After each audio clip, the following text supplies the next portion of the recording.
So we will start with revision of last session of the last topic of the last lecture. तो last lecture में अगर आपको याद होगा जो लास्ट टॉपिक था दैट वाज क्रोमैटिक एबरेशन। तो हमको आज सबसे पहले क्रोमैटिक एबरेशन को रिवाइज करना है इंक्लूडिंग फुल डेरिवेशन। उसके बाद we will see optical instruments. Optical instruments में दो टाइप के इंस्ट्रूमेंट्स है, एक है माइक्रोस्कोप, एक है टेलीस्कोप। माइक्रोस्कोप में वापस दो टाइप के माइक्रोस्कोप्स है, एक है सिंपल माइक्रोस्कोप, एक है कंपाउंड माइक्रोस्कोप। तो we will first start with chromatic aberration. तो क्रोमैटिक एबरेशन का सोर्स क्या है, ये क्यों आया, सबसे पहले यहाँ से स्टार्ट करेंगे। तो नाम में ही है क्रोमैटिक। क्रोमैटिक मतलब कलर से रिलेटेड एबरेशन। तो एबरेशन का सिंपल मतलब ये होता है the defects that are introduced in the image formation are known as aberrations. जहां भी ये वर्ड सुनोगे एबरेशन मतलब वो क्या है, डिफेक्ट है। किसमें डिफेक्ट है, इमेज फॉर्मेशन में। मतलब जो इमेज क्लियर दिखना चाहिए था वो इमेज ब्लर दिख रहा है। एक टाइप का एबरेशन हमने in case of spherical mirror देखा था और उसको हमने स्फेरिकल एबरेशन बोला था। वहां पे भी सिंगल पॉइंट फोकस की जगह पे मल्टीपल पॉइंट पे फोकस होता है। तो जो इमेज सिंगल पॉइंट में बनना चाहिए था वो बनता है in the form of circles. लेकिन वो स्फेरिकल एबरेशन था purely due to reflection of light. और हमको जो देखना है chromatic aberration, it is due to refraction of light. तो हमको ऑलरेडी पता है कि जब लाइट, व्हाइट लाइट प्रिज्म से पास होगा तो क्या होता है, डिस्पर्शन। तो when light passes to a prism it gets dispersed into 7 different colours. Depend करता है 7 या 5 या 6 या 4 जो भी होगा, it depends on dispersive power of prism. तो हमने जब लेंस लेंस का हमने जब थ्योरी देखा था, तो lens is a transparent material medium. Transparent material medium में से लाइट रिफ्रैक्ट होता है और ओपेक में से लाइट रिफ्लेक्ट होता है। तो यहाँ पे कॉन्सेप्ट किसका लगेगा, रिफ्रैक्शन का। तो ये जो प्रिज्म है, दिस प्रिज्म और कॉनकेव, ये वैसे बाय कॉन्वेक्स है, यू में ऑल्सो है बाय कॉनकेव। तो सिर्फ इतना डिफरेंस आता है इन बोथ द केसेस। चाहे आप कॉनकेव लो चाहे आप convex low, in both the cases you can assume, हम ऐसा इमेजिन कर सकते हैं कि ये जो दोनों टाइप के लेंस है they are made up of 2 prisms each. Biconvex lens is made up of 2 prisms which are joined base to base. और ये जो कॉनकेव लेंस है, this this lens is made up of 2 prism joined vertex to vertex. तो जब इसमें से white light pass होगा तो क्या होगा, डिस्पर्शन होगा। लाइट का क्या होगा, डिस्पर्शन। अगर आपको याद है, हमने जब इमेज फॉर्मेशन का थ्योरी देखा था, विच आइडियली यू शुड रिमेम्बर। तो जब आपने इमेज फॉर्मेशन का थ्योरी सीखा था तो उस केस में हमने क्या बोला था कि when ever you have object at infinity, जब भी ऑब्जेक्ट इंफिनिटी पे हो तो इमेज कहाँ बनता है, क्या बनता है, फोकस। और फोकस जब आप बोलते हो तो आप सिंगल पॉइंट की बात कर रहे हो। तो when object is at infinity the image is formed at a single point that is called as focus. तो आइडियली अगर मेरे पास मोनोक्रोमैटिक लाइट होता, मोनोक्रोमैटिक मतलब विच है सिंगल कलर, तो मोनोक्रोमैटिक लाइट अगर होता तो उस केस में कॉन्वेक्स लेंस से लाइट पास होने के बाद, रेस पास होने के बाद सारे के सारे रेस एक सिंगल पॉइंट पे आके कॉन्वर्स करते। यहाँ पे एक पॉइंट इमेज बनता आपका, magnification very very less than 1, the image obtained is diminished, point diminished, and the image is real की वर्चुअल, रियल। क्योंकि लेंस के केस में if the image is formed on the other side then it is a real image. तो ideally ऐसा होता अगर monochromatic light होता तो। लेकिन हमारे पास पॉलीक्रोमैटिक लाइट है। पॉलीक्रोमैटिक मतलब व्हाइट लाइट है विच कंटेन्स मेनी कलर्स। तो इस केस में सबसे ज्यादा आपको पता है क्योंकि ये ऊपर का और नीचे का एक प्रिज्म है, ऊपर एक प्रिज्म है नीचे एक प्रिज्म है। तो whenever light, white light passes through prism, क्या होगा, डिस्पर्शन। डिस्पर्शन में अलग अलग कलर का डेविएशन अलग अलग एंगल से होता है। तो एमर्जेंट लाइट है 7 डिफरेंट कलर्स। सबसे कम डेविएशन किसका होता है, रेड का। तो रेड कलर का फोकस सबसे पास में आएगा और सबसे ज्यादा किसका होता है, वॉयलेट। तो वॉयलेट कलर का फोकस पॉइंट सबसे दूर जाएगा। इसका मतलब अलग अलग कलर का फोकस अलग अलग पॉइंट पे हो रहा है, दैट इज द आइडिया। इसका मतलब हमने जो थ्योरी देखा था कि एक सिंगल पॉइंट फोकस होगा, दैट इज नॉट ट्रू। यहाँ पे मल्टीपल पॉइंट फोकस है, कम से कम 7 कलर का 7 पॉइंट्स है, रेड का एक, वॉयलेट का एक, येलो का एक, ग्रीन एक, ऑरेंज एक, ऐसे 7 different focus you will have. तो this is focal length of violet, focal point actually, तो you should know this is focal point जहाँ पे वॉयलेट का फोकस हुआ। आपको पता है ऑप्टिक सेंटर से ये डिस्टेंस क्या होता है, फोकल लेंथ। तो this is focal length of violet colour. Red का है, आप तो सोच के बताओ सबसे कम डेविएशन किसका होता है, किसका होता है, किसका होता है, रेड। Okay very good. तो यहाँ पे ये उल्टा करना पड़ेगा तुमको, चलो अच्छा है। तो somewhere you also have to keep on checking. तो सबसे कम डेविएशन किसका हुआ, तो जिसका कम डेविएशन होगा वो दूर जाके कॉन्वर्ज करेगा, it will converge at a far away point. तो ये क्या हो गया, focal point for red colour. What about violet, violet सबसे ज्यादा डेविएशन हुआ तो it will converge at a near point. तो ये आ गया focal point of violet colour. फिर ये फोकल लेंथ है किसका, वॉयलेट का, और ये फोकल लेंथ किसका है, रेड का। करेक्ट। तो ये जो डिस्टेंस होता है ना, focal length of red minus focal length of violet, इसको आप बोलते हो क्रोमैटिक एबरेशन। क्या बोलते हो इसको, chromatic aberration. Bye the way yellow colour का कहाँ पे होगा focus, yellow colour in between these two. यहाँ तक क्लियर। अगर हमको क्रोमैटिक एबरेशन को रिमूव करना है, तो हमने लास्ट लेक्चर में देखा था, क्रोमैटिक एबरेशन को रिमूव करना है तो हमको ब्लर्ड इमेज नहीं चाहिए, हमको क्लियर इमेज चाहिए। तो we will use a combination of two lens which will be called as achromatic combination. अब दो लेंस क्यों यूज किए, जी आइडियली जो ऑप्टिक्स ऑप्टिक्स में कॉन्सेप्ट ज्यादा इंपॉर्टेंट है रादर देन रिमेम्बरिंग फॉर्मूला। एक लेंस से लाइट पास हुआ, तो एक लेंस मतलब दो प्रिज्म, दो प्रिज्म ने क्या किया, लाइट को डिस्पर्स कर दिया, इसलिए अलग अलग पॉइंट पे फोकस हो रहा है, अलग अलग colour, each wavelength is basically focused on different point. तो हम और एक लेंस लगाएंगे। अभी वो लेंस का टाइप क्या होगा उसमें हमको नहीं जाना है, वो लेंस बेसिकली एक कॉन्वेक्स और दूसरा क्या होगा, कॉनकेव होगा, वो जो भी होगा लेट इट बी। लेकिन हमारे पास जब दूसरा लेंस आप लगाओगे, तो दूसरा लेंस क्या करेगा, देखो ये व्हाइट लाइट को डिस्पर्स कर रहा है, तो दूसरा लेंस क्या करेगा, जो लाइट डिस्पर्स हुआ उसको वापस से व्हाइट लाइट में कन्वर्ट करेगा। मतलब वो जो सेकेंड लेंस है वो क्या करने वाला है, फोकल लेंथ ऑफ वॉयलेट और फोकल लेंथ ऑफ रेड को क्या करेगा, वापस से एक ही पॉइंट पे लाएगा। मैं वापस रिपीट कर रहा हूँ, it is very simple topic. Single lens मतलब दो प्रिज्म, प्रिज्म में डिस्पर्शन होता है, व्हाइट लाइट पास हुआ, डिस्पर्स हो गया, रेड कलर का फोकस दूर है, वॉयलेट का पास में है, तो violet and red they have different focal points. हमको इसकी वजह से जो इमेज बनता है वो ब्लर्ड इमेज बनता है, सिंगल पॉइंट इमेज नहीं बनता है, यू हैव ब्लर्ड इमेज। और हमको ये जो एबरेशन है इसको रिमूव करना है। इसको रिमूव करने का सिंपल सा मतलब ये है कि सारे के सारे कलर्स को वापस से सिंगल पॉइंट पे फोकस करवाना है, लेकिन हम सारे कलर को एक साथ नहीं कर सकते। तो हम लोग सिर्फ एक्सट्रीम कलर की बात करते हैं, we talk only about extreme colour. तो क्रोमैटिक एबरेशन को अगर रिमूव करना है तो आपको रेड कलर और वॉयलेट कलर का फोकस सेम पॉइंट पे लाना पड़ेगा। इसके लिए हम दूसरा लेंस यूज करेंगे, तो दो लेंस यूज करेंगे। तो दोनों लेंस ने मिलकर क्या किया, क्रोमैटिक एबरेशन को रिमूव कर दिया, and such a combination is called as a chromatic combination. यहाँ तक क्लियर, पक्का। तो दो लेंस यूज होने वाले हैं, और दोनों लेंस मिलके कर क्या रहे हैं, basically they are they are making the focal length of violet colour and the focal length of red colour equal. अगर दोनों का फोकल लेंथ सेम है तो दोनों का रेसिप्रोकल भी सेम, बराबर। यहाँ तक क्लियर, सही है ना। लेकिन हमने दो लेंस यूज किए थे। दो लेंस जब यूज करते हो and if you keep two lens in contact with each other, खासकर जेडबल नीट के क्वेश्चन सॉल्व करेंगे तो अब लगने वाला है ये। तो when I have two lens in contact with each other, focal length is 1/f1 plus 1/f2।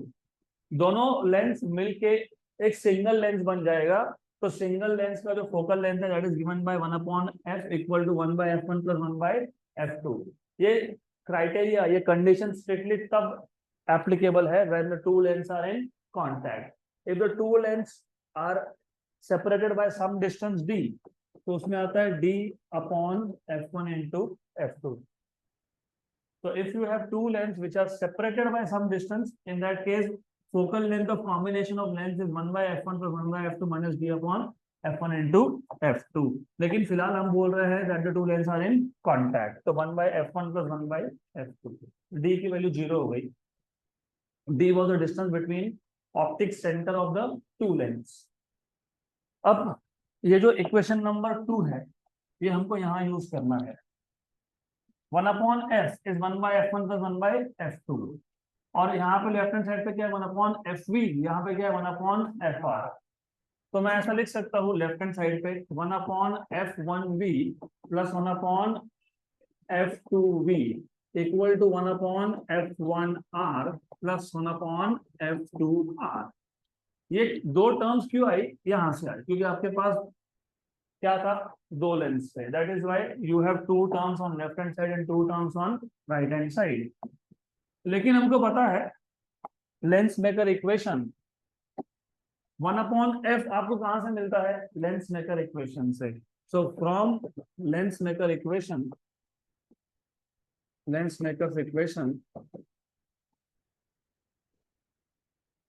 1 upon f equal to mu minus 1 by r1 minus 1 by r2.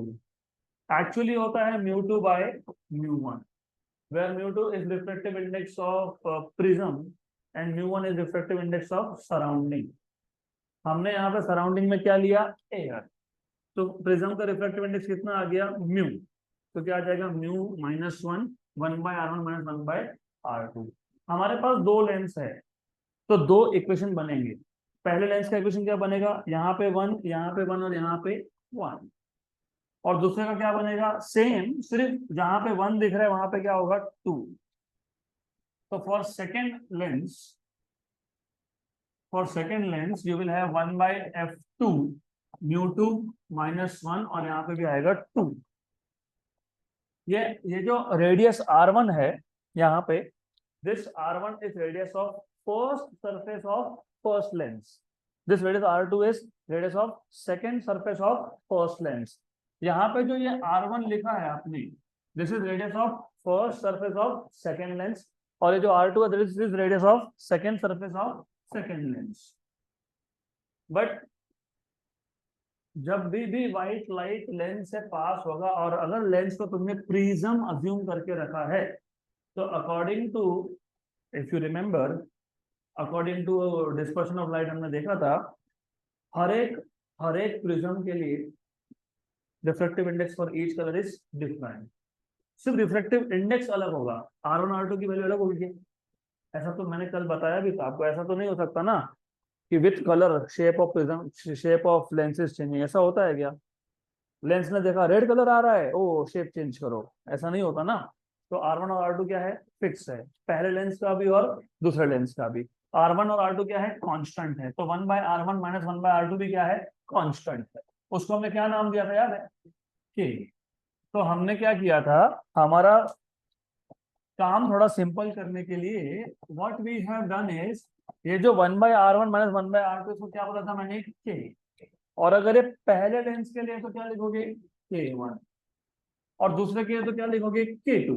तो 1 by f2 equal to mu2 minus 1 और ये क्या आ जाएगा, k2. अब ये जो equation number 4 है और जो इक्वेशन नंबर 5 है, ये जाएगा इक्वेशन नंबर 3 में. तो you will have, if you substitute equation 4 and 5 in 3, equation 3 में लेफ्ट हैंड साइड पे दो टर्म्स और राइट हैंड साइड पे भी दो टर्म्स. 1 by f1v, f1 मतलब पहले लेंस का फोकल लेंथ, कौन से कलर के लिए, वॉयलेट के लिए. व्हाट इज 1 अपॉन f1 क्या था, 1 अपॉन f1 क्या था, mu1 minus 1 into k1. कौन से कलर के लिए था, वॉयलेट. तो mu1v minus 1 into k1.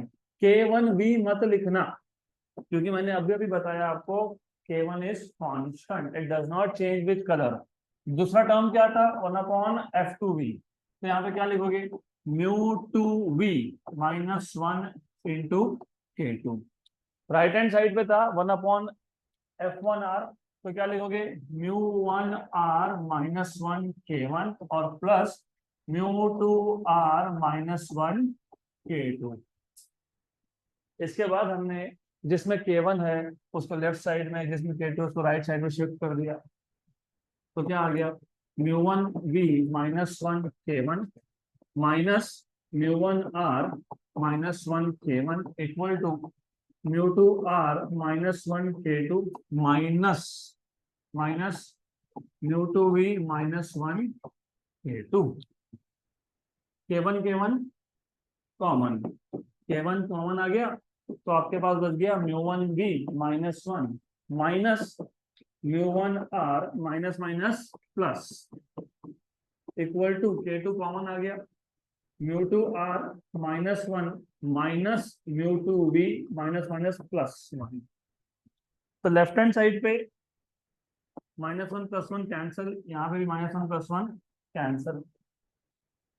तो k one into mu one we minus mu one R equal to k two into mu two are minus mu one R. K two को यहाँ shift कर दो, divide हो जाएगा और ये जो टर्म है राइट हैंड साइड में जाके डिवाइड हो जाएगा। तो आपको क्या मिल जाएगा, के वन बाय के टू। क्या मिलेगा आपको, के वन बाय के टू।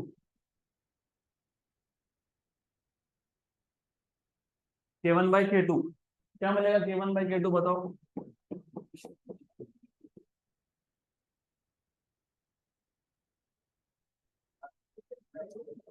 म्यू टू आर क्या हो गया, हाँ तो क्या फर्क पड़ता है, पड़ता है ना फर्क, वेरी गुड। तो कुछ लोग जाग रहे हैं, कुछ लोग सो रहे हैं। तो ऑप्टिक्स में याद रखो आने वाले 1 आवर में मैं कहीं ना कुछ गड़बड़ करते रहूंगा। हो गया, वो चेक तो करना पड़ेगा ना कितना ध्यान है। तो अभी करेक्ट है क्या, हाँ 100% करेक्ट है, क्योंकि इधर आर आर है, इधर वी आर है, उधर आर वी है, इधर वन और वन, उधर टू और टू। तो कल भी मैंने कहीं तो ऐसा कुछ गलत लिखा था, was trying to check if you are paying attention, 90% of you are not paying attention unfortunately। तो बताओ बताओ, minus mu two v upon mu one we minus mu one r. फिर मैंने आपको बताया था कि यहाँ देखो पहले वी है, उधर ऊपर पहले आर है, नेगेटिव साइन क्या किया था हमने, कॉमन निकाला था। K one by k two equal to minus क्या लिखोगे, mu two we minus mu two are upon mu one we minus mu one r. इसको कुछ इक्वेशन नंबर दे देते हैं, लेट अस से इक्वेशन नंबर 6 हो गया। इसके बाद क्या किया था याद है आपको, इसके बाद हमने मीन कलर के लिए सेम के वन बाई के टू का इक्वेशन ऑब्टेन किया था। अब मीन कलर के लिए कैसे करते हो, you already know 1 by f in general, 1 upon focal length in general क्या है, mu minus one into k, मतलब 1 by r one minus 1 by r two. ये जनरल इक्वेशन है। अगर मैं पहले लेंस के लिए बात कर रहा हूँ, पहले लेंस के लिए तो क्या लिखूंगा, 1 एंड 1 एंड 1। और पहले लेंस का मैं येलो कलर का बात कर रहा हूँ क्योंकि मेन कलर कौन सा था, येलो, तो क्या लिखोगे, y एंड 1।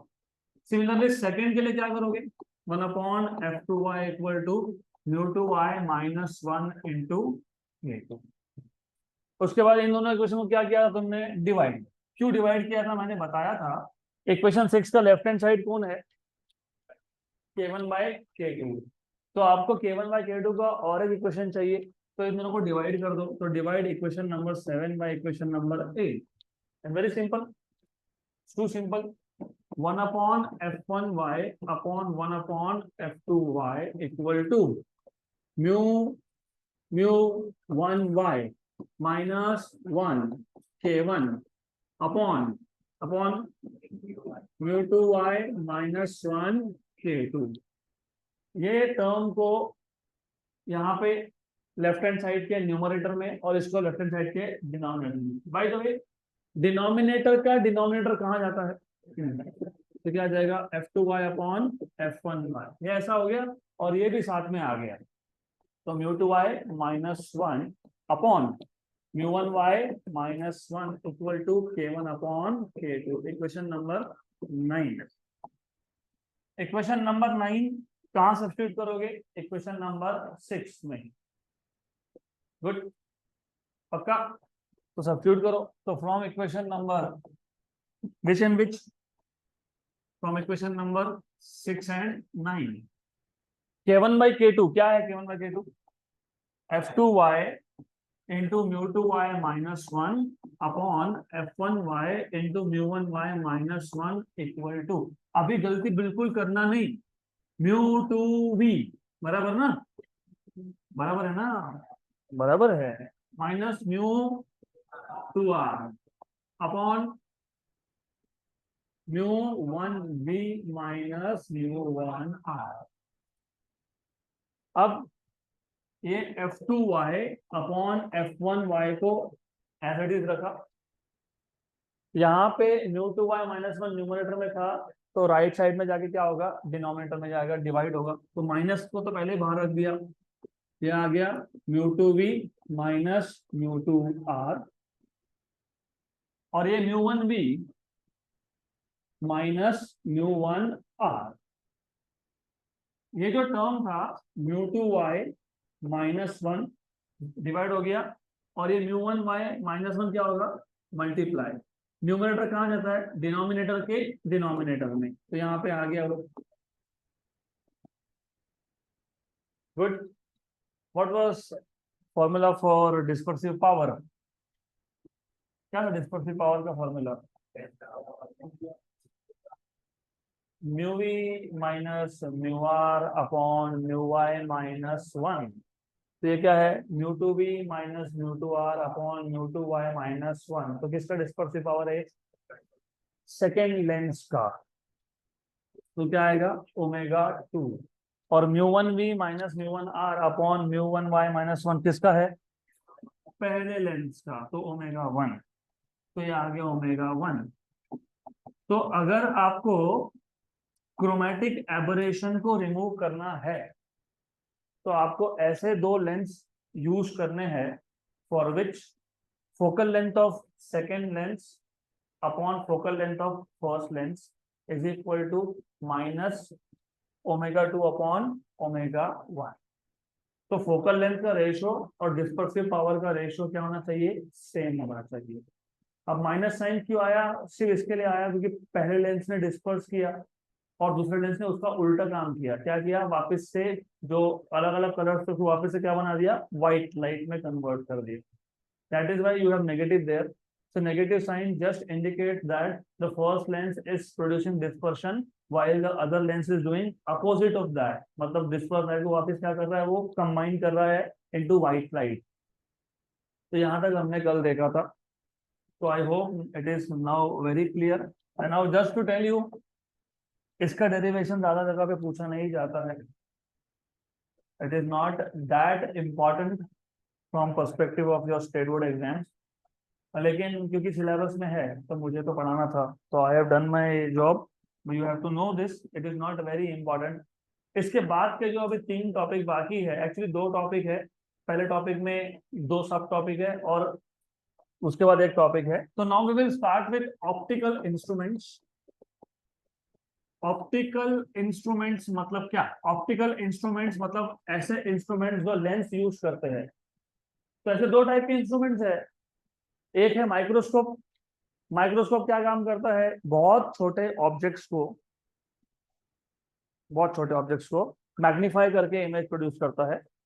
मतलब the object is very near, it is very very very near and it is very very very small. तो क्या करता है? उसको मैग्नीफाई करता है।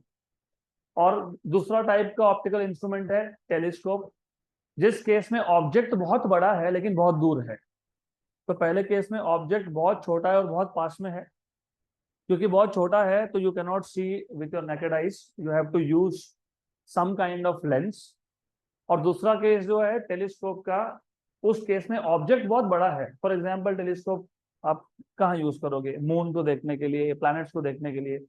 They are not very small objects, they are very big objects, but they are far away, right? तो उसको भी आपको इमेज को मैग्नीफाई करना है। तो ऑप्टिकल इंस्ट्रूमेंट्स में you will see 2 different types of optical instruments. One is telescopes and while other is microscope.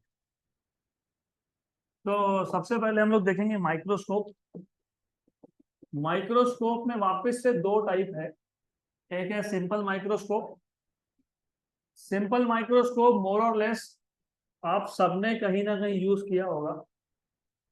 Simple microscope मतलब एक single biconvex lens, done. School में भी शायद प्रोजेक्ट में होता है कहीं तो, या फिर as a part of fun paper को तुम जलाने की कोशिश करते हो, पेपर लेते हो, फिर सनलाइट को तुम फोकस करते हो, you try to burn paper using a single biconvex lens, बराबर। क्या बोलते हैं उसको इंग्लिश में? Magnifying glass, that is not actually glass, that is lens. तो उसको हम बोलते हैं सिंपल माइक्रोस्कोप।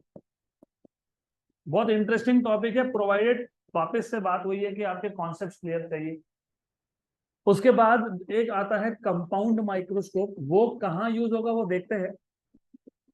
जहां पे सिंपल माइक्रोस्कोप काम में नहीं आया वहां पे कंपाउंड यूज होगा। कंपाउंड में दो लेंस होते हैं, सिंपल में एक लेंस होता है, कंपाउंड में दो होते हैं। अब देखो कंपाउंड में दो होते हैं तो वेरी ऑब्वियस, आपने देखा भी होगा माइक्रोस्कोप से, एक जो ऑब्जेक्ट को आप देख रहे हो उसके पास में लेंस है, उसको बोलते हो ऑब्जेक्टिव, क्योंकि वो ऑब्जेक्ट के पास में है। एक जिसमें से आप देखते हो उसको बोलते हो आई पीस, क्योंकि आप उसमें से देख रहे हो तो वो आई पीस है, राइट, करेक्ट। तो नाम इज वेरी इंपॉर्टेंट, अदरवाइज तुमको डायग्राम भी नहीं समझ में आएगा कि हो क्या रहा है वहां पे। तो ऑब्जेक्ट के से क्लोज जो होगा, ऑब्जेक्ट के क्लोजर जो होगा दैट इज ऑब्जेक्टिव लेंस, और जिसमें से आप देखोगे दैट इज आई पीस, या फिर उसको आई लेंस भी बोलते हैं in short. Other is telescope. अब टेलीस्कोप में in reality you have many types of telescope, बहुत सारे टाइप्स है। इसमें रिफ्लेक्टिंग भी होता है। अब रिफ्लेक्टिंग में मिरर यूज होता है, मिरर, उसमें लेंस नहीं यूज होता है, एक लेंस यूज होता है तो होता है, otherwise only mirror, right. So reflecting type of telescope you don't have in the new syllabus, it was there in the old syllabus, only theory part of it. So reflecting type में mirror होता है tube के अंदर, telescope के tube के अंदर। दूसरा है रिफ्रैक्टिंग। रिफ्रैक्टिंग में वापस दो लेंस है, वापस वही स्टोरी।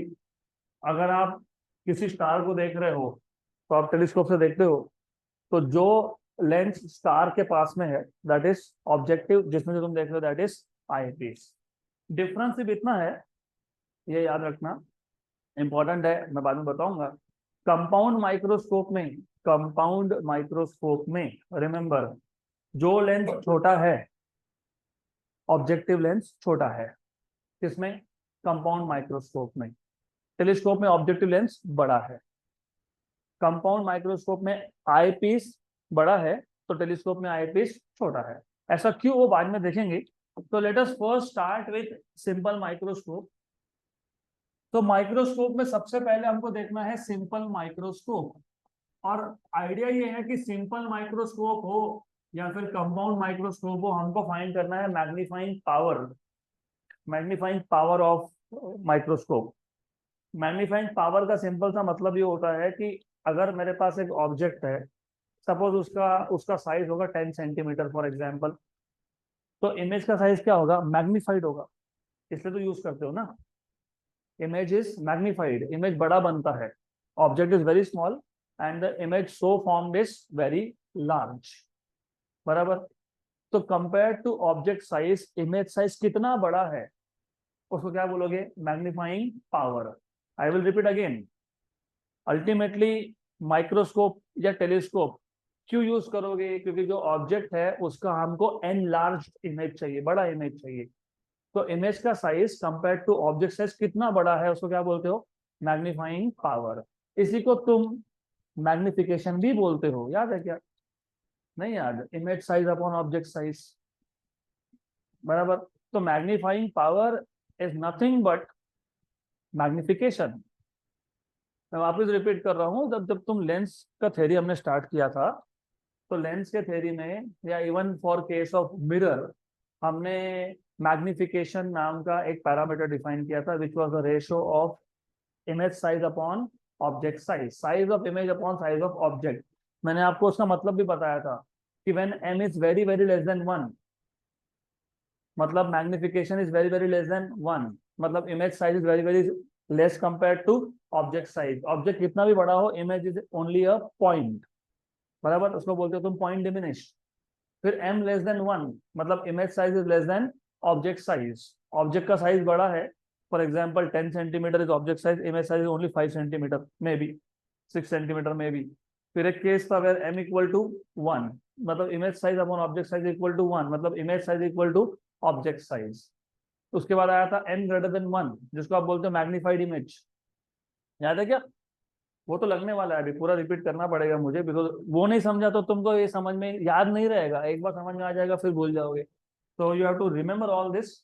m ग्रेटर देन 1 मतलब मैग्निफिकेशन ग्रेटर देन 1, मतलब image size greater than object size.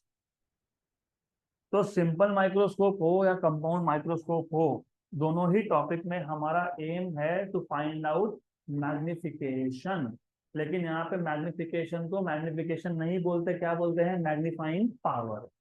उसका सिंपल रीजन है कि सिंपल माइक्रोस्कोप में तो ठीक है, मैं मैग्नीफाइंग पावर को मैग्निफिकेशन बोल भी दूं, एक ही लेंस था, लेकिन कंपाउंड में कितने लेंस हैं? दो। तो तुमने बोलोगे मैग्निफिकेशन, तो किसका मैग्निफिकेशन? ऑब्जेक्टिव का कि आईपीस का? तो दैट इज वाई नाम चेंज कर दिया। मैग्निफिकेशन को क्या बोला है? मैग्नीफाइंग पावर, मतलब उसका सेम ही है, इमेज साइज ये ऑब्जेक्ट के कंपैरिजन में कितना बड़ा है। तो अब सिंपल माइक्रोस्कोप स्टार्ट करने से पहले उसका थ्योरी पता होना चाहिए, रियली इंपॉर्टेंट। तो थ्योरी मैं ज्यादा लिखूंगा नहीं यहाँ पे, because that is something which is not really important for you, सिर्फ समझने के लिए कि माइक्रोस्कोप कहाँ यूज करेंगे और क्यों यूज करेंगे और अंडर व्हाट कंडीशंस यूज करेंगे। तो सबसे पहले आपको ये पता होना चाहिए, even before we start microscope, आपको पूरा का पूरा टेबल वो याद रहना चाहिए। ऑब्जेक्ट कहाँ पे है, इमेज कहाँ बनेगा, इमेज का नेचर क्या होगा, ये सब कुछ पता होना चाहिए आपको। अनलेस यू नो दैट, तुमको अगर वो याद नहीं, तो आगे का कुछ भी समझ में नहीं आएगा। तो first of all tell me, थोड़ा अच्छे से सुन लेना, बाद में आंसर करना। रिफ्लेक्टिंग सिस्टम ये मिरर होता है कि लेंस होता है? Mirror. Refracting system, lens. Reflecting system में दो टाइप के मिरर देखे थे हमने, कॉनकेव एंड कॉन्वेक्स। तो कॉनकेव ये कॉन्वर्जिंग है कि डाइवर्जिंग है? कॉन्वर्जिंग। तो concave mirror is converging and convex mirror is diverging. Convex lens converging and concave lens diverging. तो पहले तो ये आइडिया क्लियर होना चाहिए, कॉनकेव मिरर कॉन्वर्स करने का काम करता है और कॉन्वेक्स लेंस कॉन्वर्स करने का काम करता है। तो जो कॉनकेव मिरर का टेबल तुमने बनाया था, क्योंकि हमने मिरर के लिए टेबल बनाया है, हमने लेंस के लिए टेबल बनाया ही नहीं है, लेकिन वो टेबल एज इट इज उठा के तुम कॉन्वेक्स लेंस के लिए यूज कर सकते हो। That is the idea with small changes. तो सबसे पहले मुझे ये बताओ, लेंस के केस में और मिरर के केस में, लेंस के केस में और मिरर के केस में कॉन्वर्जिंग कौन है? लेंस में कौन कॉन्वर्ज करता है? कॉन्वेक्स। मिरर में कौन करता है? Concave. Point number 2, concave mirror का फोकल लेंथ तुम पॉजिटिव लेते हो कि नेगेटिव लेते हो? नेगेटिव लेते हो। क्यों नेगेटिव लेते हो? क्योंकि ऑब्जेक्ट था लेफ्ट पे, और ऑब्जेक्ट से जो रेज आ रहे थे, वो रेज मिरर से रिफ्लेक्ट होने के बाद फोकस कहाँ पे होगा? उनका फोकल पॉइंट पे। तो they were converging at a point which is on the left side itself. So any distance which is measured to the left of pole is taken to be negative.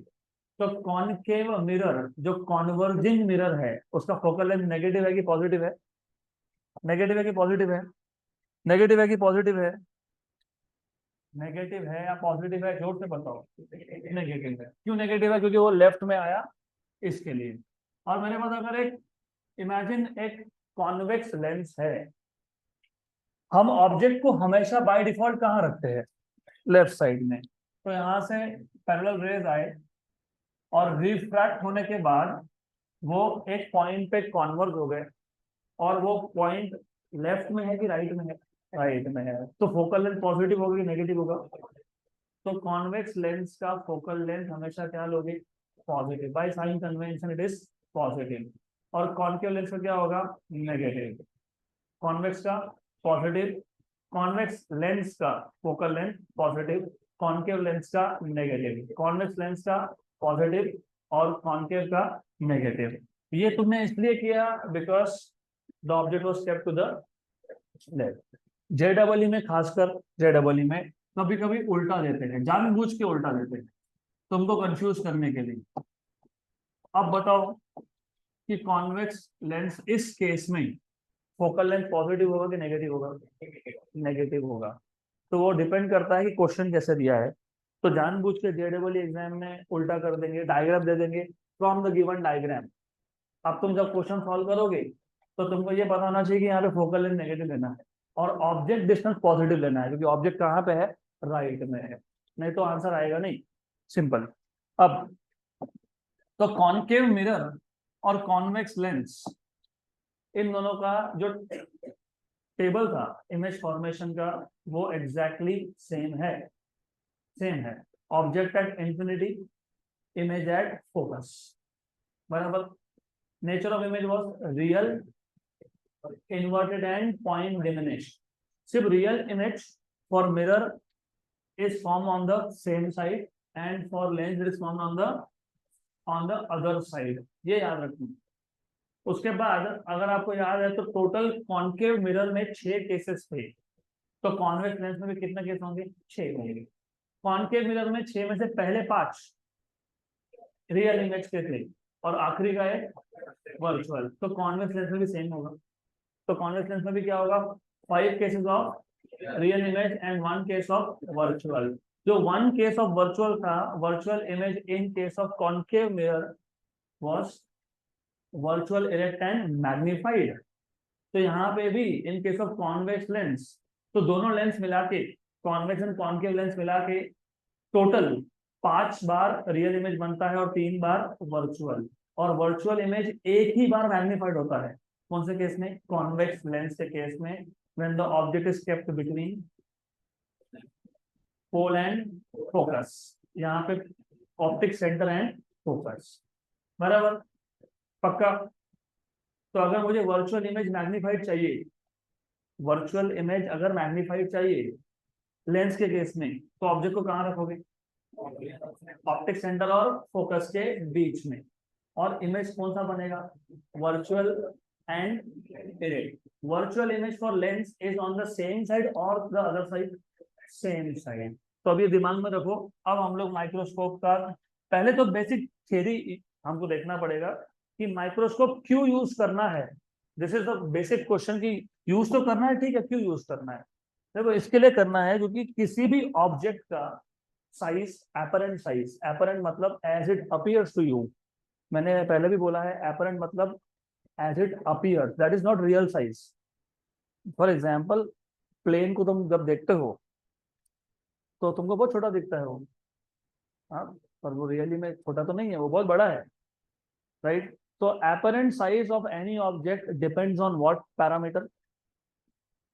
Distance between eye मतलब observer and object। अब ऐसा क्यों हुआ? क्योंकि for example, just for an example, suppose मेरे पास एक object है, that object is in reality very big, but if I am looking at that object from far away, अभी बोर्ड पे मैं इतना ही ड्रॉ कर सकता हूँ, तो समझ लेना। तो apparent size of an object depends on the angle subtended। subtended मतलब एंगल कितना बना रहा है, कौन बना रहा है? ऑब्जेक्ट। तो the apparent size of object depends on the angle subtended by the object at the eye। जितना एंगल बड़ा होगा उतना ही ऑब्जेक्ट तुमको बड़ा दिखेगा। इन शॉर्ट मैं यहाँ दिखाई देता हूँ फॉर एग्जाम्पल। अब देखो बात ऐसी है, फॉर एग्जाम्पल एक दीवार है, उस पर कुछ लिखा है, you are not able to read क्योंकि वो बहुत दूर है तुमसे। तो तुम क्या करोगे? डिस्टेंस काउंट करोगे by walking towards the wall. तो अगर मुझे ऑब्जेक्ट का एपरेंट साइज बढ़ाना है तो मुझे आई और ऑब्जेक्ट में डिस्टेंस क्या करना पड़ेगा? कम करना पड़ेगा। अब डिस्टेंस जब कम होता है तो as you are noticing, angle बढ़ रहा है ना एंगल, हाँ, तो एंगल बढ़ रहा है, बराबर। तो पहली चीज ये दिमाग में फिट कर लो, apparent size of an object depends on the distance of object from eye. If I want to see object clearly, तो मुझे ऑब्जेक्ट और आई में डिस्टेंस करना पड़ेगा कम. एग्जाम्पल, अभी वो वहां पे नोट्स ओपन है, मुझे यहाँ से कुछ नहीं दिख रहा है, छोटा छोटा क्या लिखा है, I can not see anything.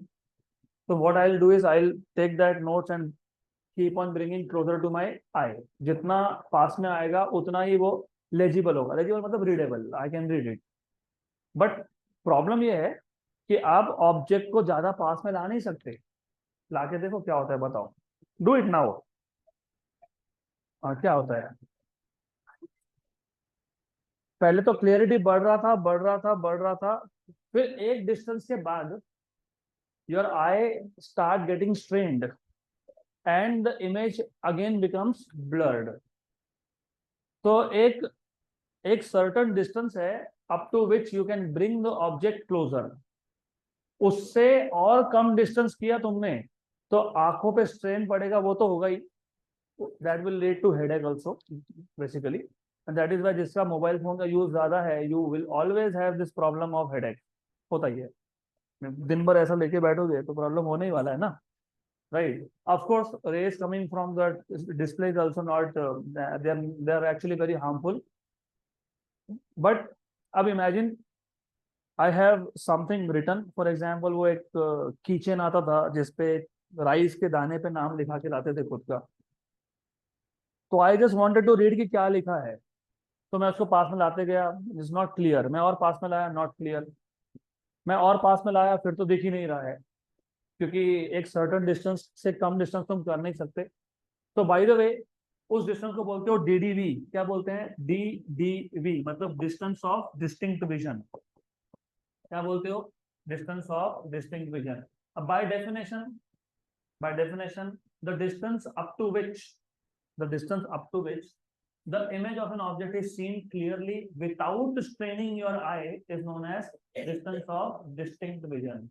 तो ये इतना डिस्टेंस है जिस डिस्टेंस तक तुम्हारे आंखों पे स्ट्रेन नहीं पड़ रहा है और ऑब्जेक्ट तुमको दिख रहा है क्लियरली. इससे कम डिस्टेंस करोगे तो आंखों पे स्ट्रेन भी पड़ेगा और इमेज भी ब्लर हो जाएगा. और ये नॉर्मल ह्यूमन आई के लिए, each word in physics is important. When I said normal human eye, that is eye without defect, because some of you, most of you are facing a problem which I am also facing. I cannot see far away objects very clearly. तो मैं अगर चश्मा उतार लूँ तो literally speaking I cannot see your faces, so I am not able to recognize you. तो और एक भी प्रॉब्लम है, डिफेक्ट है.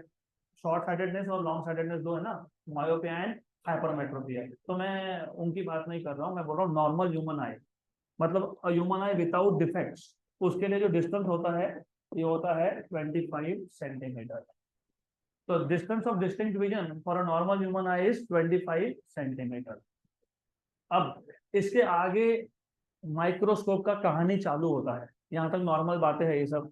ऑब्जेक्ट दूर था तो एंगल सबटेंड छोटा हुआ तो मुझे उसका एपरेंट साइज छोटा दिख रहा है, क्लियरली नहीं दिख रहा है. तो हमने ऑब्जेक्ट को पास में लाया या हम ऑब्जेक्ट के पास चले गए. तो जैसे जैसे तुम ऑब्जेक्ट के पास जाओगे तो डिस्टेंस कम होगा, डिस्टेंस कम होगा तो एंगल बढ़ेगा, एंगल बढ़ेगा तो इमेज का साइज भी बढ़ेगा. लेकिन 25 सेंटीमीटर तक लाते गए हम लोग, फिर भी मुझे जितना क्लियरिटी चाहिए था उतना क्लियरिटी मिला नहीं. तो ये यहाँ से आगे अब स्टोरी विल स्टार्ट. तो अब इसके आगे डेरिवेशन भी है तो ध्यान दो. तो प्रॉब्लम ये था कि जो ऑब्जेक्ट है, ऑब्जेक्ट को हम लोग डिस्टेंस ऑफ डिस्टिंक्ट विजन तक लेके आ गए और एक काम करते हैं, इस ऑब्जेक्ट को नाम दे देते हैं ए बी. और जो डिस्टेंस है ये है distance of distinct vision DDV, which is 25 centimetre for a normal human eye. और इस केस में ऑब्जेक्ट में जो unaided eye, what is the meaning of unaided? What is the meaning of unaided? Without the help of any lens, that is called as unaided eye. अभी ये unaided eye हो गया. Now this is aided eye. Unaided मतलब without the help of any lens. तो यहाँ जो angle बना इसको बोल दूंगा मैं अल्फा. क्लियर यहाँ तक? प्रॉब्लम ये है कि 25 सेंटीमीटर तक आने के बाद भी हमको जितना क्लियरली ये ऑब्जेक्ट दिखना चाहिए था नहीं दिख रहा है. और मैं इससे कम डिस्टेंस कर नहीं सकता, क्योंकि जितना क्लियर दिख रहा है उतना भी नहीं दिखेगा। तो हम लोग क्या करते हैं, हम लोग एक single biconvex lens use करते हैं। तो we use a single biconvex lens. तो we use a single biconvex lens. और अगर आपको टेबल ऑफ इमेज फॉर्मेशन याद है, if you know table of image formation, only then you will be able to understand. तो एक काम करते हैं, इसको बोल देते हैं ऑप्टिक सेंटर। ये आ गया आपका ऑप्टिक सेंटर ऑफ लेंस, और ये आ गया focus of lens. Good. Then intentionally, जानबूझ के हम लोग ऑब्जेक्ट को रख देते हैं between between optic centre and focal length. That is on intention. हाँ, सिर्फ नोट्स में डायग्राम उल्टा दिया होगा, ठीक है। If you want me to follow notes तो ठीक है, नोट्स कोई दिक्कत नहीं है, no no issues at all, कोई बात नहीं। ऑब्जेक्ट तुम लेफ्ट में रखते हो ना, हाँ तो चलो कोई दिक्कत नहीं, that is okay, no issues, अभी ठीक है। अरे आई एक्सपेक्ट ये छोटे छोटे चीजें तुमको पता होगी, या फिर you are able to understand. तो एनीवेज, तो ये ऑब्जेक्ट है ए बी। तो imagine this is that object A B. देखो वापस एक बार कनेक्ट करो, हमको ऑब्जेक्ट के माइन्यूट डिटेल्स देखने हैं, क्या है उस ऑब्जेक्ट के अंदर मुझे अच्छे से देखना है। तो हम ऑब्जेक्ट का डिस्टेंस कम करते गए करते गए करते गए, 25 सेंटीमीटर तक आ गया, फिर भी ऑब्जेक्ट क्लियरली दिख नहीं रहा। 25 सेंटीमीटर से कम डिस्टेंस में कर नहीं सकता, because I have restrictions of DDV, distance of distance vision for human eye is 25 centimetre. तो अब मुझे फिर भी क्लियरली दिख नहीं रहा, तो मैंने क्या किया, एक लेंस यूज कर लिया। I am looking from behind the lens, तो ये यहां से मैं देख रहा हूं, दिस इज ह्यूमन आई। और इंटेंशनली हमने ऑब्जेक्ट को ऐसा प्लेस किया है such that the object is between between optic centre and focal length. If the object is between optic centre and focal length, where is the image formed, what is the nature of image? Virtual image। Virtual image in case of lens, ये same side पे होता है कि opposite side पे होता है? Same side पे होता है। और नेचर क्या होता है उसका? मैग्नीफाइड तुमने बोल दिया, वर्चुअल तुमने बोल दिया। इरेक्ट होता है कि इन्वर्टेड होता है? इरेक्ट होता है। तो in this case image so formed is erect, virtual, erect and magnified, तो ये बन गया इमेज। तो this is the image that you will obtain, और इसको बोल देंगे हम लोग, लेट अस से ए डैश बी डैश। हो गया? तो प्रॉब्लम को सॉल्व कैसे किया? अच्छा, थोड़ा सा तुम कंफ्यूज अभी भी दिख रहे हो, क्योंकि मैंने ना क्या किया है यहाँ पे, हाँ ठीक है, नो इश्यूज, मैं ये कंफ्यूजन भी खत्म कर ही देता हूँ सब, so that you have a better idea of what we are trying to do. अभी क्लियर होगा। हमारे पास एक ऑब्जेक्ट था जो हमको क्लियरली दिख नहीं रहा था, डिस्टेंस ऑफ डिस्टिंक्ट विजन तक लेके आए फिर भी नहीं दिख रहा था।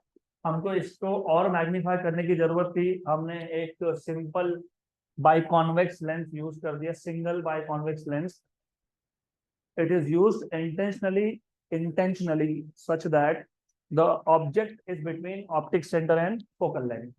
क्योंकि मुझे पता है कि जब ऑब्जेक्ट ऑप्टिक सेंटर और फोकल लेंथ के बीच में हो तो image produce is virtual, erect and magnified. अब एक क्वेश्चन ये आता है कि हमको वर्चुअल इमेज ही क्यों चाहिए? वर्चुअल इमेज कौन साइड पे बनता है? सेम साइड पे, बराबर, सही है ना? और रियल कहाँ बनेगा? अपोजिट। तो तुम आंख से देख रहे हो, तुम्हारे पीछे इमेज बन रहा है, तो दिखेगा कैसे? नहीं दिख सकता ना, लॉजिक है ये तो बेसिक। आई एम लुकिंग, नहीं दिख रहा, कैसे दिखेगा? Because real image is formed on the other side, तो तुमको दिखेगा नहीं वहां पे इमेज। और तुमने ट्राई भी किया होगा, यू ट्राई टू एडजस्ट, करते हो ना ऐसा, ऊपर नीचे करते हो, फिर बोलते हो अरे देखो वाह अभी क्लियर आया। तो तभी क्लियर आया क्योंकि ऑब्जेक्ट को तुमने ऑप्टिक सेंटर और फोकल लेंथ के बीच में लाया, वो लाया तो उसका मैग्नीफाइड इमेज बना, which is direct and virtual. Virtual is on the same side. तो तुम नॉर्मल लाइफ में भी जब सिंगल बाइकॉन्वेक्स लेंस यूज करते हो तो तुम यही कर रहे हो वहां पे। यहाँ तक क्लियर? पक्का? अब ये जो डिस्टेंस है, ये कौन सा डिस्टेंस है? Object distance. This distance is object distance and this distance is image distance. ये आ गया इमेज डिस्टेंस, ये आ गया ऑब्जेक्ट डिस्टेंस. हमको क्या चाहिए था? Magnifying power. अब मैग्नीफाइंग पावर बाय डेफिनेशन, ये बाय डेफिनेशन है, it is the ratio of, अच्छे से सुन लेना, it is the ratio of angle subtended at eye by image. Angle subtended, angle subtend मतलब एंगल बनाना. किसने बनाया? इमेज ने. कहाँ बनाया? आई पे. तो एक काम करते हैं, इसको बोल देते हैं बीटा. क्या बोलते हैं इसको? बीटा. सही है. तो by definition magnifying power, magnifying power is the ratio of, is the ratio of angle subtended, angle made by image, by image. This is important. Angle subtended by image at I. और angle subtended by image, image कब बना था? जब तुमने क्या use किया? Length. तो eight aided आई ऐसा बोल सकते हो. नहीं भी लिखोगे एडेड आई तो वो तुमको समझ में आना चाहिए कि जब मैं बोल रहा हूँ एंगल मेड बाय इमेज, तो इमेज तो तब बनने वाला है जब तुमने लेंस यूज किया. और लेंस यूज करना मतलब लेंस का हेल्प लेना, हेल्प लेना मतलब एड बोलते ना, एडेड. तो एड. गुड. अपॉन मतलब ratio of angle subtended by image at aided eye to that of angle subtended by object, subtended by object at unaided eye, at unaided eye. मतलब तुमने lens use नहीं किया, लेकिन condition है at unaided eye when the object is at DDV, when the object is at DDV. तो जब object को तुमने डीडीवी डिस्टेंस पे रखा था, तब ऑब्जेक्ट ने जितना एंगल बनाया वो एंगल, क्योंकि ऐसा है ऑलरेडी टोल्ड यू, तुम जैसे ही ऑब्जेक्ट का पोजीशन चेंज करते हो एंगल चेंज होता है. तो ये जो डिनोमिनेटर में एंगल है वो कौन सा एंगल है? Angle made by object at unaided eye but when the object is at DDV 25 centimetre to be precise. यहाँ तक क्लियर? और एक क्वेश्चन और आता है, मैंने बोला angle subtended by image at eye, लेकिन बीटा तो क्या है? Angle subtended by image at lens. ऐसा ही है ना? आई पे तो नहीं बना ये, आई पे तो नहीं बना. अरे आई पे ही बना है वो. क्यों? एक तो आई बहुत पास में है, बहुत पास में है कि नहीं? तो जितना एंगल लेंस पे बना उतना ही किस पे बना? आई. या फिर अगर आपको बेसिक ज्योमेट्री पता है, पता है क्या? अब बताओ क्या है?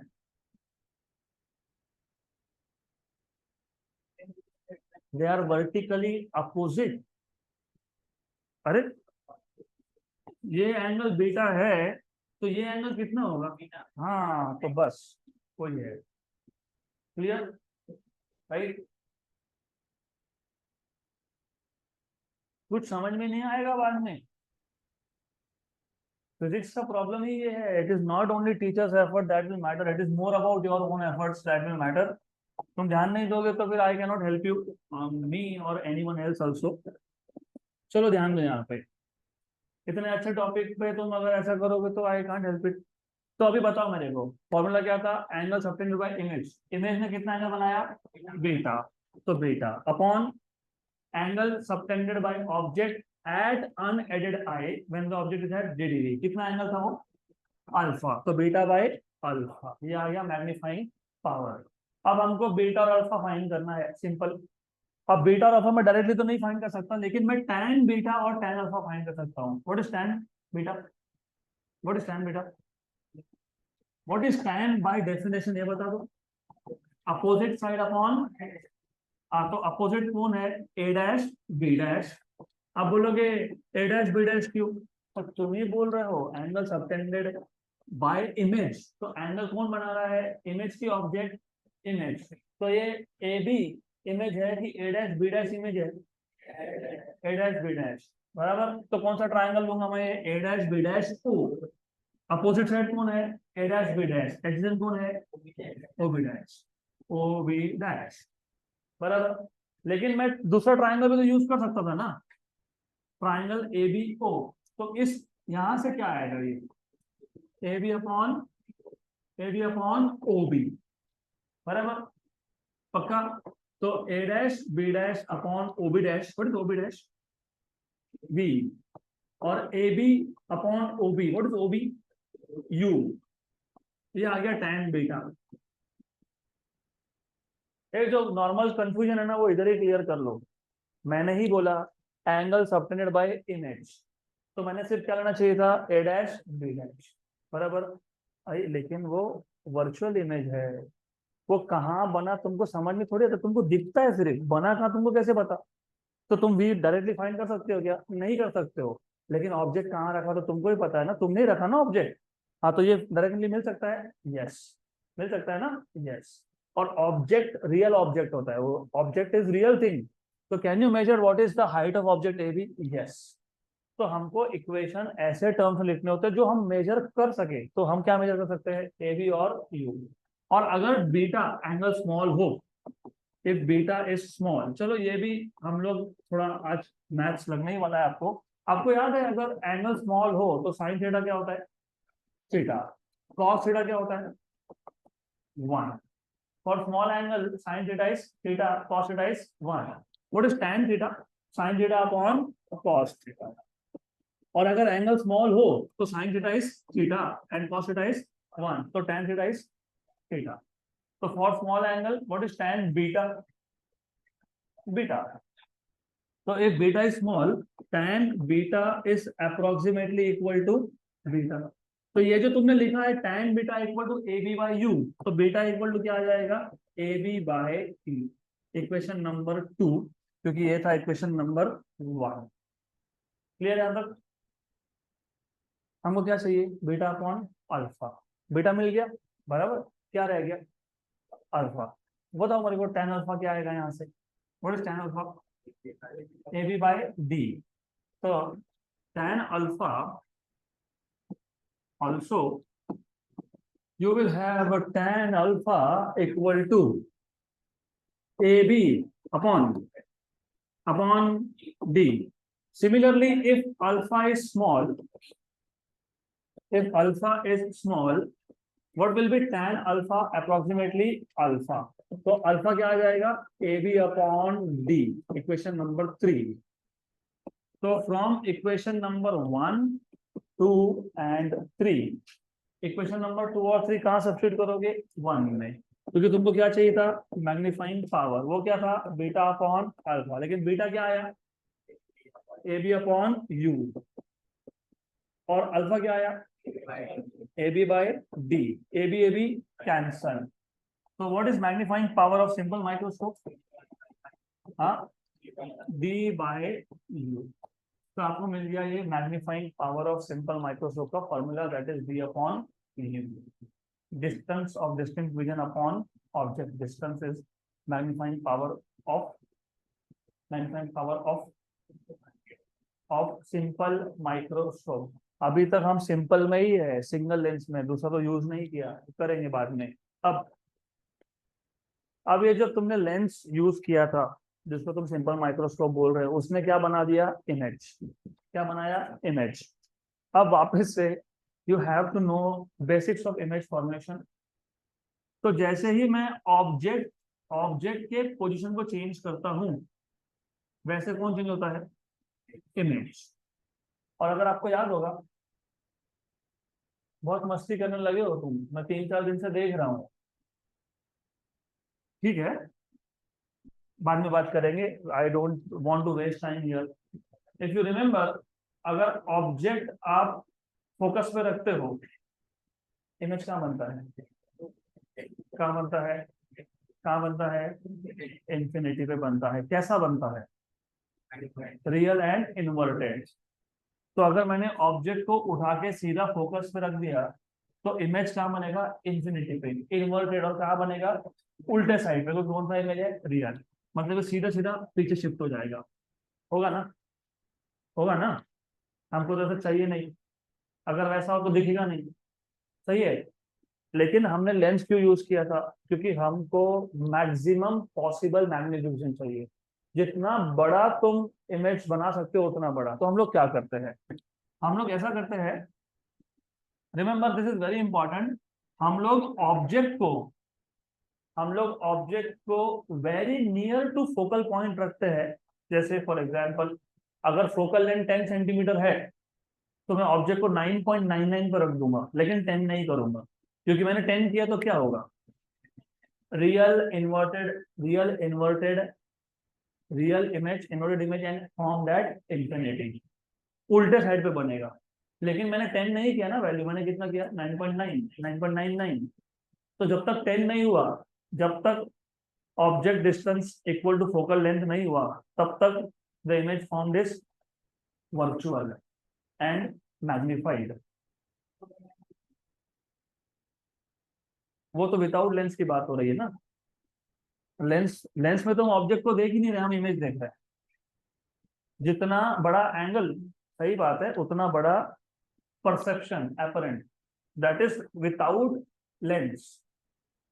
लेंस यूज नहीं किया तुमने तो जितना ऑब्जेक्ट एंगल सबटेंड करेगा उतना बड़ा ऑब्जेक्ट दिखेगा। यहाँ पे तुम ऑब्जेक्ट को देख ही नहीं रहे हो, तुम ऑब्जेक्ट का जो इमेज बना है उसको देख रहे हो। गुड। और इस केस में अगर मैंने गलती से इसको फोकल पॉइंट पर रख दिया होता तो गया, इमेज दिखेगा नहीं। और यही होता है, इसलिए तुम एडजस्ट करते हो। तुम लेंस को मूव कर रहे हो, मतलब तुम क्या कर रहे हो, you are basically trying to bring the object between optic centre and focus. तो मैंने अगर जस्ट नियर रख दिया तो इमेज कहाँ बना, बहुत दूर बना, बहुत दूर, मतलब almost I can say infinity. Remember, I repeat again, image infinity पे सिर्फ तब बनता है जब ऑब्जेक्ट कहाँ हो, फोकल पॉइंट पे, फोकस पे। बराबर। फोकस था 10 सेंटीमीटर, मैंने ऑब्जेक्ट डिस्टेंस ले लिया 9.9। Where is image form, at a very large distance. सही है ना। तो वेरी लार्ज डिस्टेंस को मैं रफली रफली तो इंफिनिटी मान सकता हूँ कि नहीं, मान सकते हो, मान सकते हो कि नहीं। हाँ, तो अब हमने ये इक्वेशन तो बना दिए, डी बाई यू। लेकिन एक चीज जो हमने सोचा नहीं था, वो था कि इमेज कहाँ कहाँ बनेगा, कितने डिस्टेंस में बनेगा। तो इमेज बनने का जो डिस्टेंस का रेंज है, वापस अच्छे से समझ लो, 25 सेंटीमीटर से कम डिस्टेंस पे, चाहे वो ऑब्जेक्ट हो चाहे वो इमेज हो, तुमको क्लियरली दिखने वाला है क्या, नहीं। ब्लरिंग होने वाला है, यस। आंखों पे स्ट्रेन पड़ने वाला है, यस। तो अगर ऑब्जेक्ट में 25 सेंटीमीटर से कम डिस्टेंस में नहीं ला सकता, तो मैं इमेज को भी 25 से कम पे क्यों लाऊंगा। अगर इमेज डिस्टेंस 25 सेंटीमीटर से कम हो गया तो वापस से वो प्रॉब्लम होगा कि नहीं होगा, सेम प्रॉब्लम होगा। तो इमेज कहां से कहां तक बन सकता है, डिस्टेंस ऑफ डिस्टिंक्ट विजन से इंफिनिटी तक। सही है, बराबर। तो देयर आर टू एक्सट्रीम्स, या तो lower and, image should be formed at distance of distinct vision, या फिर the image should be formed at infinity. You cannot have an image which is formed anywhere less than distance of distinct vision। बराबर, सही है। तो तुम्हारे पास information किसका है, v का, इमेज डिस्टेंस। तो इमेज डिस्टेंस के दो लिमिट्स कौन से है, एक है d, एक है इंफिनिटी। लेकिन तुम्हारे पास जो इक्वेशन आया उसमें तो ऑब्जेक्ट डिस्टेंस है, इमेज डिस्टेंस है क्या इसमें, नहीं है। तो मुझे इस इक्वेशन को कौन से फॉर्म में लाना पड़ेगा, इन terms of image distance, in terms of image distance. अब ये इसके आगे, फिर इसके आगे क्या करते हो that is important. But you know what is lens equation, 1/f equal to 1/v minus 1/u। Very good, सही है। नाउ इफ, सबसे पहले if you want d upon u, वो तो लाएंगे ही हम लोग। सबसे पहले कन्वेंशन यूज करो, using sign conventions, image distance will be negative क्योंकि it is found on the left side. Object distance is also negative because it is kept on the left side. But focal length will be positive क्योंकि convex lens है। convex lens का focal length हमेशा क्या लेते हो, positive। ये substitute कर दो, तो f क्या आ गया, पॉजिटिव, v क्या आ गया, नेगेटिव, और u क्या आ गया, नेगेटिव। बराबर। अब एक छोटा सा कंफ्यूजन और रहता है, मैंने ही बताया था कि जो तुमको फाइंड करना है, जो तुमको फाइंड करना है, उसके लिए कन्वेंशन कभी भी यूज नहीं होते। बराबर, मैंने तो तीनों का ही कन्वेंशन यूज कर दिए, ये कि नहीं? तो सही है गलत है? जो फाइंड करना है उसके कन्वेंशन यूज होते हैं क्या? नहीं। तुमको यहाँ पे फाइंड मैग्नीफाइंग पावर करना है, तुमको यहाँ पे फोकल लेंथ वी या यू नहीं फाइंड करना। तो ये तीनों ही ऐसे पैरामीटर है which we are not suppose to find, we are suppose to find magnifying power. तो तीनों के कन्वेंशन यूज करने पड़ेंगे, that is the basic idea. Clear यहाँ तक? माइनस और माइनस क्या हो गया? प्लस। और ये नेगेटिव यहाँ पे आ गया तो क्या हो गया? प्लस। तो क्या मिल गया? 1/f plus 1/v equal to 1/u। तो therefore 1/u equal to 1/f plus 1/v। हमको क्या चाहिए? Magnifying power. वो क्या है? d upon u। हमको क्या मिला? 1/u। तो क्या करोगे? मल्टीप्लाई बाय d, बराबर। तो therefore you will have d upon u equal to d upon f plus d upon v। but if you remember d upon u क्या था? Magnifying power. therefore magnifying power का formula क्या बन गया? d by f, मैं पहले लिखता हूँ d by v plus d by f। तो यह आ गया आपके पास मैग्नीफाइंग पावर का formula in terms of focal length and in terms of image distance. तो डी बाई यू गलत था क्या? नहीं, सही था, लेकिन it was in terms of object distance. और ये किसके टर्म्स में है? In terms of image distance and focal length. इसके बाद दो केसेस हैं, वही दो केसेस जो मैंने आपको ऑलरेडी बताए। इमेज कहाँ और कहाँ बन सकता है? हाँ, मिनिमम डिस्टेंस ऑफ इमेज क्या है? डीडीवी। क्योंकि डीडीवी से कम डिस्टेंस पे बन के फायदा ही नहीं है ना। 25 सेंटीमीटर से कम बना तो क्या दिखने वाला है? ब्लर्ड। तो case one, if image is formed eight distance of distinct vision, in that case magnifying power at ddv, magnifying power का फॉर्मूला क्या था? d by v plus d by f। तो d by v, लेकिन v क्या है? d plus d by f, dd हो गया cancel, तो 1 plus d by f। Case one. Case two, what is case to?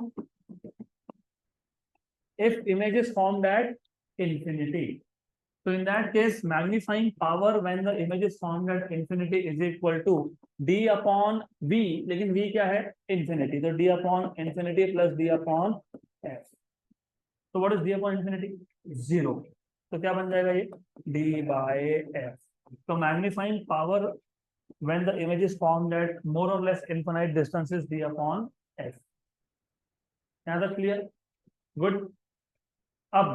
अब मैं आपको सिर्फ कंपाउंड माइक्रोस्कोप का एक हिंट दूंगा, वो हम लोग कल देखेंगे, मतलब नेक्स्ट लेक्चर में देखेंगे। Just to give you rough idea, ये भी रिवाइज होगा by the way. See what is the problem?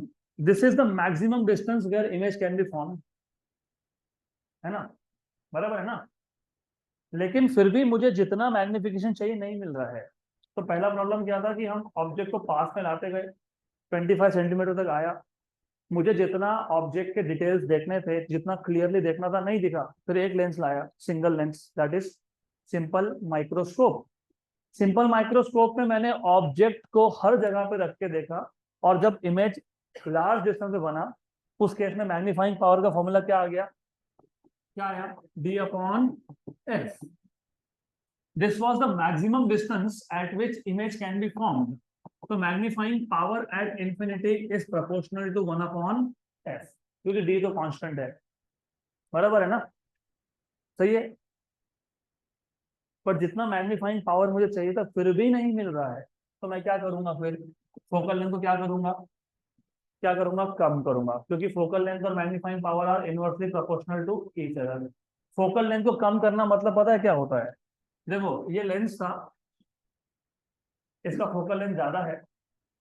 Focal length को कम करना मतलब लेंस को थिक करना। जितना लेंस थिक होगा उतना ही फोकल लेंथ कम होगा। Remember, thicker the lens, less is the focal length. Thinner the lens, more is the focal length. जितना लेंस आपका थिक है उतना ही फोकल लेंथ क्या है? कम है। तो मुझे अगर मैग्नीफाइंग पावर बढ़ाना है तो मुझे फोकल लेंथ क्या करना है? कम करना है। और फोकल लेंथ कम करने का मतलब क्या है? लेंस को क्या करोगे? क्या करोगे? क्या करोगे? थिक करोगे। क्या करोगे? थिक करोगे। सही है। चाहे माइक्रोस्कोप हो चाहे टेलीस्कोप हो, आप लेंस को ऐसा रखते हो कि ऐसा रखते हो? यू कीप इट हॉरिजॉन्टल, ऐसा देखोगे तो फिर इट शुड बी हॉरिजॉन्टल ना, ऐसा वर्टिकल रख के देखते हो क्या? नहीं, you keep it horizontal. Something very interesting will happen here. जिनको एस्ट्रोनॉमी में करियर करना है तो तुम लोगों के लिए कोई ऑप्शन नहीं है, ऑप्टिक्स पता होना चाहिए। मेरा तो करियर ही एस्ट्रोनॉमी में था, तो मुझे I have experience all this kind of aberrations. See what happens is, मैंने लेंस को थिक तो बना दिया, लेकिन लेंस को मैं वर्टिकल पोजीशन में यूज ही नहीं करता हूँ। मैं कैसे यूज करता हूँ? हॉरिजॉन्टल। ऐसा ही होगा ना, क्यों? तुम टेलीस्कोप से देखो या तुम माइक्रोस्कोप से देखो, the lens should be placed in which position? In which position? Horizontal position. तो lens should be placed in which position? Horizontal position. सही है। अब आगे जाके एक चैप्टर आएगा gravitation. I hope you know basic formula of gravitational force. पता है क्या? What is gravitational force? G m1 m2 by R square. मेरे को बाकी m1 m2 से मतलब नहीं है, मेरा मतलब है force is inversely proportional to distance square. जितना डिस्टेंस कम उतना फोर्स ज्यादा। अब जब तुमने लेंस को ऐसा रखा था, ये अर्थ है, अर्थ, जो लोअर पार्ट ऑफ लेंस है उसका डिस्टेंस कम है, और जो अपर पार्ट ऑफ लेंस है डिस्टेंस ज्यादा है। तो लोअर पार्ट पे ग्रेविटेशनल फोर्स ज्यादा है और अपर पार्ट पे कम है। तो इसकी वजह से क्या होता है? इसकी वजह से कुछ ऐसा होता है कि लोअर पार्ट जो है, लोअर पार्ट का शेप चेंज हो गया, उसका बल्ज बढ़ गया, और अपर पार्ट थोड़ा फ्लैट हो गया। तो क्या हुआ? ये जो लेंस था, because of differential gravity, it becomes something like this. Lower part of the lens becomes bulged and upper part becomes flat. So this is one of the cause of aberrations. तो जो image तुमको clear दिखना चाहिए था नहीं दिखेगा, तो blood image होगा। वो प्रॉब्लम वापस आ गया, डिस्टेंस ऑफ डिस्टिंक्ट विजन से कम डिस्टेंस में ला नहीं पा रहे थे, ब्लरिंग था। फिर हमने लेंस रख दिया, एक लेंस रख दिया, मैक्सिमम डिस्टेंस पे इमेज बना इंफिनिटी पे, फिर भी क्लियर इमेज नहीं आ रहा है, मतलब जितना मैग्निफिकेशन चाहिए नहीं मिला। तो फिर हमने क्या किया? हमने सोचा कि चलो फोकल लेंथ कम करके देखते हैं। फोकल लेंथ कम करना मतलब लेंस को थिक करना। लेंस को थिक करने से प्रॉब्लम क्या हुआ कि लेंस के लोअर पार्ट पे ज्यादा ग्रेविटी है, ऊपर के पार्ट पे कम ग्रेविटी है, शेप चेंज हो गया, और ऐसा होता है। तो वापस से इमेज जो क्लियर बनना चाहिए था क्या हो गया? डिफेक्ट्स के साथ बना, मतलब एबरेशन आ गए। इसका मतलब सिंगल लेंस से तो अभी काम होगा नहीं, मुझे अगर मैग्नीफाइंग पावर बढ़ाना है तो I have to use one more lens. That is the basics of compound microscope. तो सिंगल लेंस से काम नहीं हुआ तो फिर हम लोग क्या करेंगे? दो लेंस यूज करेंगे, राइट? उसको क्या बोलोगे? Compound microscope, and that we will take in the next lecture.